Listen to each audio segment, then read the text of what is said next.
Au moment où je vous parle, on gère la situation, enfin les dirigeants européens gèrent la situation au jour le jour, hein, par rapport à des décisions ou à des initiatives parfois imprévisibles de la part de M. Tsipras.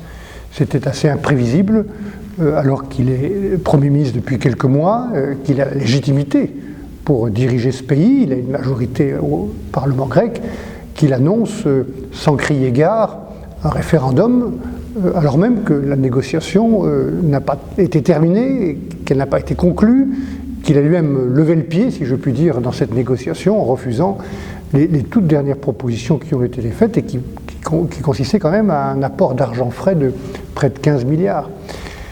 Donc c'est compliqué de discuter comme ça ou d'analyser par rapport à, encore une fois, des initiatives ou des attitudes qui sont un peu imprévisibles. Moi, je pense au fond de moi que la situation est très dure en Grèce. Ce qui a été demandé aux Grecs est très très dur, très difficile. Je pense qu'on aurait d'ailleurs, dans les années passées, probablement dû être plus attentif aux catégories les plus faibles. Peut-être des mesures ont été prises touchant des gens qu'elles n'auraient pas dû toucher. En d'autres termes, je pense qu'on aurait peut-être dû être plus juste, enfin le FMI et les autorités européennes, mais à la décharge des autorités européennes et du FMI, on a géré cette crise en défensive, hein, aussi le dos au mur, sans avoir vraiment de logiciel. Au fond de moi, je pense que même si c'est dur, et nous le savons, même s'il y a de la souffrance et des sacrifices, ça sera encore plus dur si la Grèce est toute seule.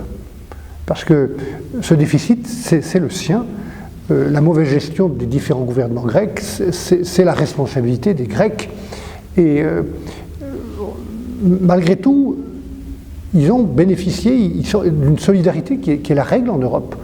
Ils ne sont pas tout seuls, ils ont des fonds structurels pour aider au développement des régions, de l'économie grecque, et ils reçoivent, pour faire face à ce déficit gigantesque, 240 milliards d'aides internationales. Donc, si vous enlevez tout ça, parce qu'il n'y a plus de solidarité, parce qu'ils ne sont plus dans l'euro, ils se retrouvent tout seuls. Qu'est-ce qui se passe? Ils sont tout seuls, il faudra qu'ils financent leur économie.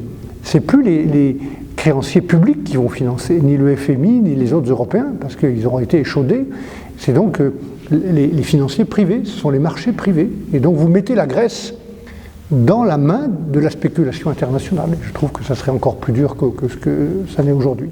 Je ne remets pas en cause le fait de recourir au référendum.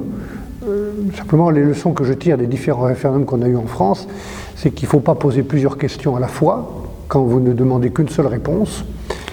Il faut que la question soit claire. Par exemple, elle a été claire quand François Mitterrand a consulté le peuple français sur l'euro. Donc je ne vais pas contester le référendum de ce point de vue-là. Et j'ai fait campagne pour le oui. Beaucoup de mes amis faisaient campagne pour le non, mais la question était claire. Voulez-vous, oui ou non, qu'on partage la souveraineté monétaire avec les autres Européens et qu'on crée l'euro? La question était moins claire en 2005. On a consulté les Français sur une constitution, un gros document que je connais bien puisque j'étais un des rédacteurs. Il y avait beaucoup de questions, beaucoup de chapitres, donc beaucoup de sujets d'inquiétude, de polémique, de débat, et une seule réponse, ça a été non. Même De Gaulle, que vous citez, a pris le risque de consulter les Français en 69 en posant deux questions et en n'ayant qu'une seule réponse, ça a été non. Sur le Sénat et la région, ça a été non. Là, Tsipras, il fait quelque chose d'étonnant, de mon point de vue, d'assez nouveau, et en prenant un risque, c'est qu'il consulte les Grecs sur un accord qui n'a pas été abouti, et en demandant de voter non. Moi, j'ai jamais vu faire ça. Dans ma carrière politique, j'ai jamais vu quelqu'un, un gouvernement, consulter sur une question et appeler à voter non. Donc, ce n'est pas le recours au peuple, c'est qu'il faut que la consultation du peuple soit claire et que les Grecs sachent sur quoi ils votent.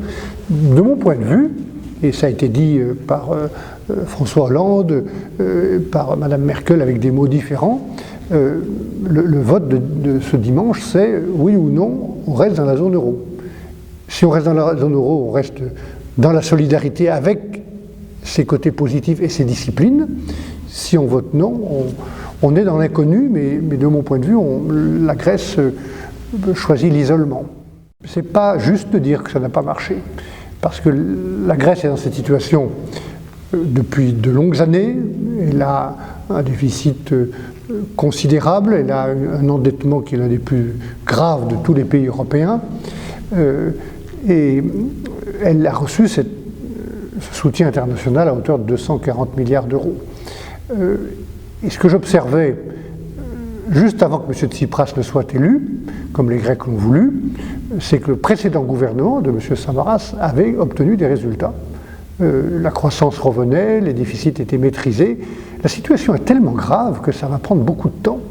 Et encore une fois, ça sera encore plus dur et plus difficile si la Grèce est toute seule pour faire face. Naturellement, il faut encore une fois bien ajuster les mesures. Et notamment, ne pas pénaliser les secteurs qui, en Grèce, peuvent être les moteurs de la nouvelle croissance. Et la Grèce a des atouts. Elle a un atout considérable avec le tourisme, avec son patrimoine historique, culturel et naturel, les îles. Elle a un atout avec l'économie maritime. Elle a un atout avec l'agriculture et la qualité de ses produits. Donc il y a des atouts. Il faut s'appuyer sur ces atouts, permettre qu'ils soient plus compétitifs. Et encore une fois, je pense que c'est mieux de le faire dans un cadre européen. Prenons les deux hypothèses au moment où je vous parle. Si le non l'emporte, M. Tsipras aura obtenu le vote qu'il souhaitait, confirmant son orientation négative sur le contrat qui lui a été proposé. Et il va revenir, il est toujours membre de l'euro dans les jours qui suivent, il va revenir voir les autres, les 18 autres, en leur disant je confirme que je refuse, il aura un mandat plus dur. Je ne vois pas ce qui peut amener les autres immédiatement à accepter ce qu'ils avaient refusé quelques jours plus tôt. La question sera de savoir si la Grèce veut rester dans l'euro, et elle ne peut pas le décider toute seule. Il faut que ce soit dans le cadre d'un accord avec les autres. C'est ça l'esprit européen qui fait un peu défaut actuellement du côté d'Athènes, de mon point de vue. Vous ne pouvez pas décider tout seul sans les autres. Ça vaut pour la France, ça vaut pour l'Allemagne. Il faut faire attention aux autres, les écouter, les respecter.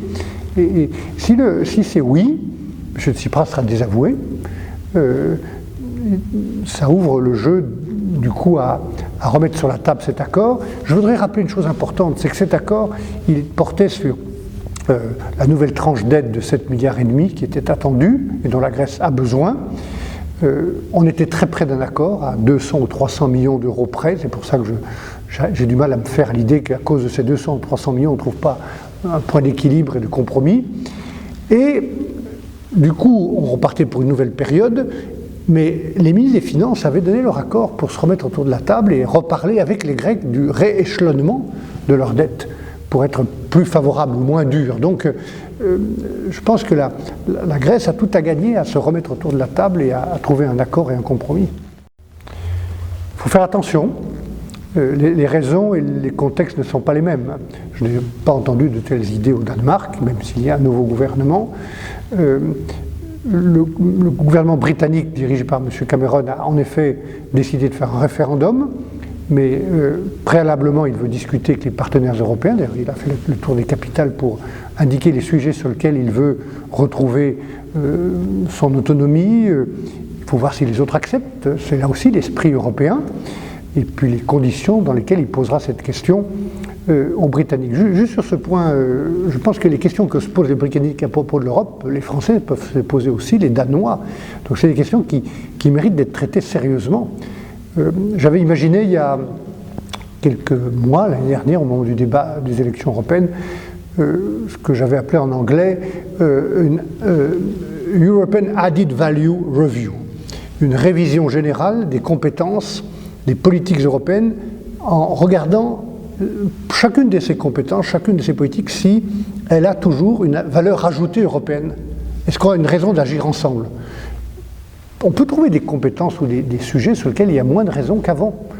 Et puis on en trouvera d'autres où il y a maintenant des raisons d'agir ensemble, plutôt que chacun chez soi.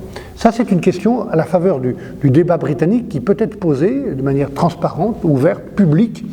Créer un débat public sur cette question pour montrer aux citoyens qui s'inquiètent, qui ne comprennent pas, qui ont envie de rester chez eux, qui s'inquiètent de cette bureaucratie bruxelloise, pour montrer à tous les citoyens qu'on prend cette question au sérieux, qu'on l'examine, qu'on la traite et qu'on apporte des réponses. Et les réponses peuvent être plurielles, si je puis dire. Donc le sujet que je viens d'évoquer à travers votre question, c'est en effet l'incompréhension, la distance, parfois le rejet du projet européen. Et pour répondre à ça, il faut du débat démocratique, il faut de la démocratie, il faut du débat public. Oui, c'est comme ça qu'on évitera le détricotage du projet européen qui est en effet en risque actuellement.